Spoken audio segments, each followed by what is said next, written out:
Basta mga par, good day sa atin.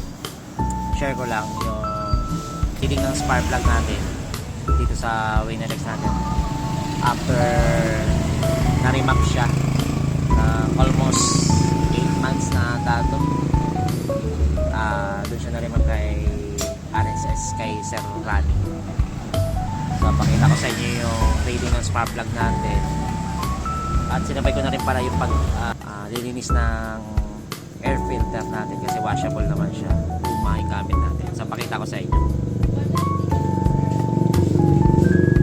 So, ayan siya paro. Ininis muna natin.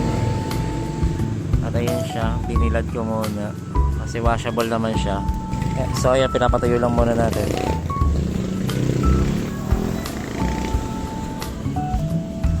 Pakita ko sa inyo yung rating ng spark plug natin. Napaklas ko na to eh. So di ko lang napakita kung paano baklasin. Pakita ko na lang sa inyo yung spark plug na ginamit natin, saka yung rating niya after a month na pagkakarimap. Tapos yung pipe natin, pakita ko ulit. Yan yung Corrado pipe natin. Let's go. So ayan siya par. Nakikita nyo kalawang, nangangalawang.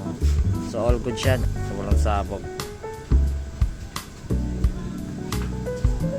All good yung pagre-remap. Solid. Yung gamit natin na spark plug para eraser na iridium. Ayan siya, eraser. Iridium spark plug to par. So yun lang par, na-share ko lang. So singit ko na din par pala. Sisingit ko na rin. Kaya naglinis tayo, check natin bawat mga dapat may maintenance. Kasi may long ride tayo sa Bolinao, Pangasinan. Doon tayo pagmamahal na araw, doon naman yung rides natin. Kasi mga nakaraang taon, puro south tayo. Ngayon puro pa north naman. So yun, prepare lang natin si Winner para all good yung biyahe natin.